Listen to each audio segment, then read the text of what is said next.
നീലകണ്ഠൻ. ഇന്ന് നമ്മൾ ഭഗവാൻ ശിവന്റെ ഒരു ശക്തമായ രൂപം മനസ്സിലാക്കാൻ പോകുന്നു. എന്തുകൊണ്ടാണ് ശിവഭഗവാൻ വിഷം തൻ്റെ കഴുത്തിൽ പിടിച്ചുവെച്ചത്? എന്തുകൊണ്ടാണ് ശിവഭഗവാന്റെ കഴുത്ത് നീല നിറമായി മാറിയത്?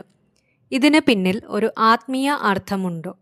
ഇപ്പോൾ ആ കഥ മനസ്സിലാക്കാം.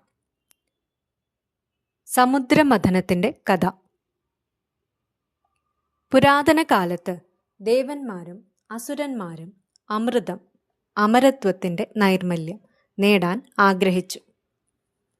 അത് ലഭിക്കാൻ അവർ സമുദ്രം മഥിക്കാൻ തീരുമാനിച്ചു. ഈ മഹത്തായ സംഭവമാണ് സമുദ്രമഥനം എന്ന് അറിയപ്പെടുന്നത്. അവർ മന്ദരപർവ്വതത്തെ മഥനദണ്ഡായി വാസുകി നാഗത്തിനെ കയറായും ഉപയോഗിച്ചു. പുരാണങ്ങളിൽ പറയുന്നതനുസരിച്ച് അസുരന്മാർ വാസുകിയുടെ തലഭാഗം പിടിച്ചു, ദേവന്മാർ വാൽഭാഗം പിടിച്ചു. മഥനം ആരംഭിച്ചപ്പോൾ വാസുകിയുടെ വായിൽ നിന്നും വിഷമുള്ള പുക പുറത്തു വരാൻ തുടങ്ങി. വാസുകിയുടെ തല പിടിച്ചിരുന്ന അസുരന്മാർ ആ വിഷപ്പുക മൂലം ബലഹീനരായി. വാൽഭാഗം പിടിച്ചിരുന്ന ദേവന്മാർ സുരക്ഷിതരായി. അതുകൊണ്ട് അവർ മഥനം തുടർന്നു.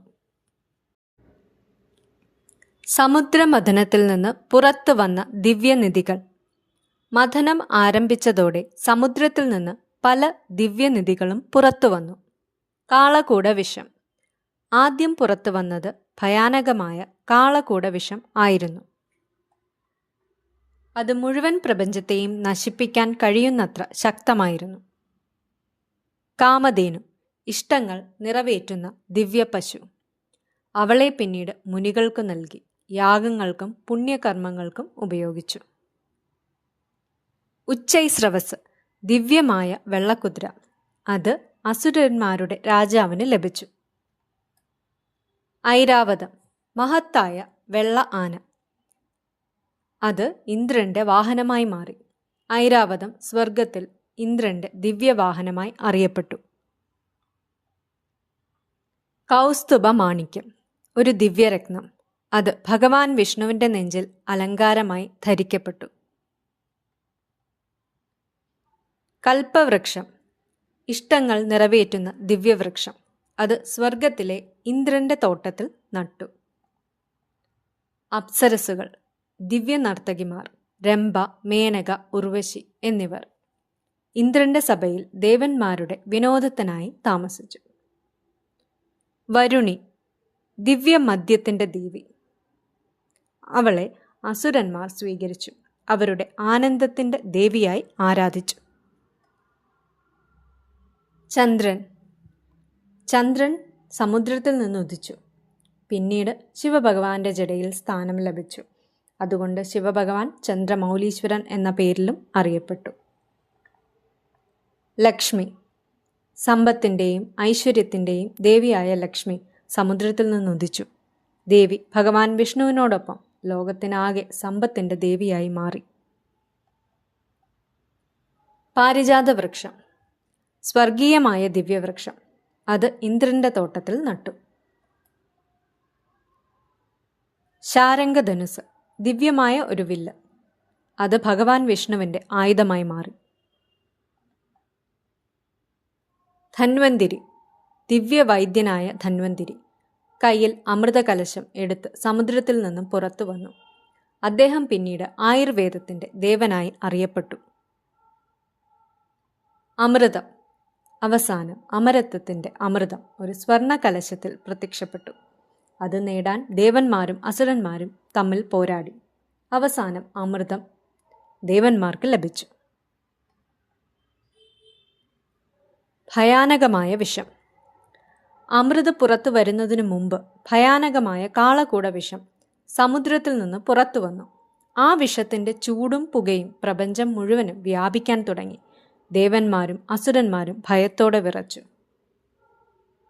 അവർ എല്ലാവരും ഭഗവാൻ ശിവന്റെ സഹായം തേടി. ശിവഭഗവാൻ ലോകത്തെ രക്ഷിക്കുന്നു.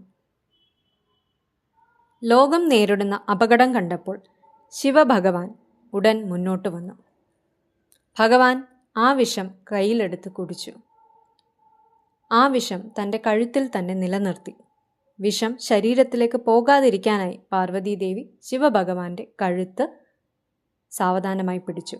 അങ്ങനെ ആ വിഷം ഭഗവാന്റെ കഴുത്തിൽ തന്നെ നിലനിന്നു. അതിനാൽ ശിവഭഗവാന്റെ കഴുത്ത് നീല നിറമായി മാറി. അന്നു മുതൽ ഭഗവാനെ നീലകണ്ഠൻ എന്ന പേരിൽ അറിയപ്പെട്ടു. വിഷ്ണു ഭഗവാന്റെ പങ്ക്. മദന സമയത്ത് മന്ദരപർവ്വതം സമുദ്രത്തിൽ മുങ്ങാൻ തുടങ്ങി. ആ സമയത്ത് ഭഗവാൻ വിഷ്ണു കൂർമ്മ അവതാരം സ്വീകരിച്ചു.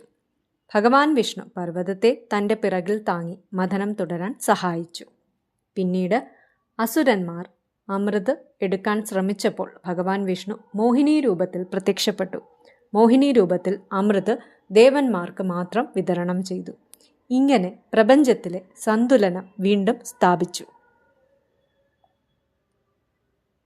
ഈ കഥ പറയുന്ന ഗ്രന്ഥങ്ങൾ. ഈ സമുദ്രമഥന കഥ പല ഹിന്ദു ഗ്രന്ഥങ്ങളിലും വിവരിക്കപ്പെടുന്നുണ്ട്. ഭാഗവത പുരാണം, വിഷ്ണു പുരാണം, കൂർമ്മ പുരാണം, മഹാഭാരതം, ശിവപുരാണം.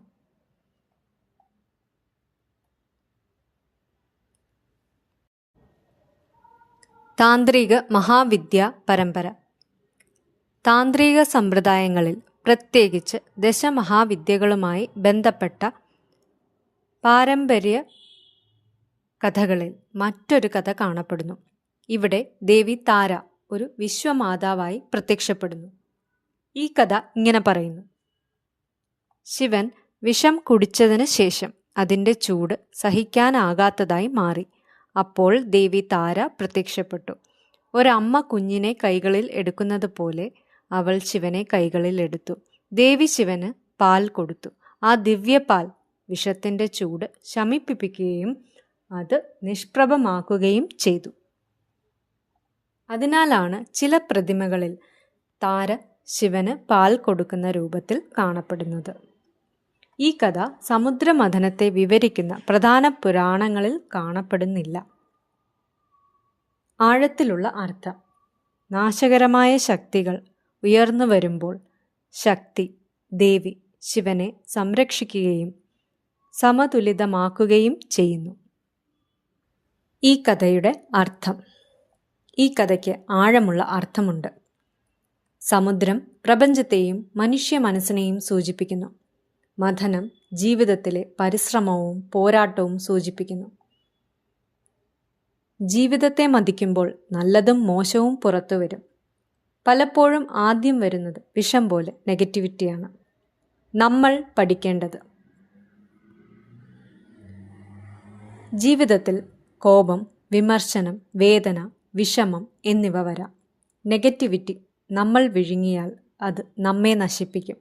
അത് പുറത്തേക്ക് പകരുകയാണെങ്കിൽ മറ്റുള്ളവരെ നശിപ്പിക്കും. ശിവഭഗവാൻ നമ്മെ കാണിക്കുന്ന വഴി വേറെയാണ്. വിഷം ബോധത്തോടെ പിടിക്കുക. അത് ഹൃദയത്തിലേക്ക് കടക്കാൻ അനുവദിക്കരുത്. അത് ലോകത്തേക്ക് പടരാൻ അനുവദിക്കരുത്. ശാന്തിയുടെയും ജ്ഞാനത്തിൻ്റെയും വഴി. അതിനെ പരിവർത്തനം ചെയ്യുക. തത്വചിന്ത. പ്രകൃതിയിൽ വിഷത്തിന് നശിപ്പിക്കാനും ചികിത്സിക്കാനും കഴിവുണ്ട്. പല മരുന്നുകളും വിഷകരമായ ഘടകങ്ങളിൽ നിന്നാണ് ഉണ്ടാക്കുന്നത്. ഇത് നമ്മെ ഓർമ്മിപ്പിക്കുന്നത് സന്തുലനം ജീവിതത്തിൽ അത്യാവശ്യമാണ് എന്നതാണ്. ശിവഭഗവാൻ ആ സന്തുലനം പ്രതികരിക്കുന്നുണ്ട്. ശിവഭഗവാൻ അപകടം ഏറ്റുവാങ്ങി ലോകത്തെ സംരക്ഷിക്കുന്നു. ആത്മീയ സന്ദേശം. ജീവിതം നിങ്ങളെ പരീക്ഷിക്കുമ്പോൾ ശിവഭഗവാനെ പോലെ ആയിരിക്കുക. ഉടൻ പ്രതികരിക്കരുത്. ഒരു നിമിഷം നിൽക്കുക. ബോധത്തോടെ ആ അവസ്ഥ കൈകാര്യം ചെയ്യുക. നെഗറ്റിവിറ്റി നിങ്ങളുടെ വാക്കുകളിലൂടെയോ പ്രവൃത്തികളിലൂടെയോ പടരാൻ അനുവദിക്കരുത്. അതാണ് യഥാർത്ഥ ശക്തി. ഭഗവാൻ വിഷം നശിപ്പിച്ചില്ല. ഭഗവാൻ അതിനെ ശക്തിയായി പരിവർത്തനം ചെയ്തു. അതിനാലാണ് ഭഗവാൻ നീലകണ്ഠൻ എന്ന പേരിൽ അറിയപ്പെടുന്നത്. ശിവഭഗവാൻ നമ്മോട് പറയുന്ന സന്ദേശം: മനസ്സിനെ നിയന്ത്രിക്കുക. നെഗറ്റിവിറ്റിയെ ശക്തിയാക്കി മാറ്റുക. കലഹത്തിനിടയിലും ശാന്തരായി നിലകൊള്ളുക. ജീവിതം വിഷം നൽകുമ്പോൾ നീലകണ്ഠനെ ഓർക്കുക. അത് ശിവഭഗവാന് സമർപ്പിക്കുക. ഭഗവാൻ അതിനെ ശക്തിയായി മാറ്റും. ലോകം വിഷത്തെ ഭയപ്പെട്ടു. ശിവഭഗവാൻ തെല്ലും മടിക്കാതെ അതിനെ ലോക നന്മയ്ക്കായി സ്വീകരിച്ചു. അതുകൊണ്ടാണ് അദ്ദേഹം ജഗത് പിതാവായത്.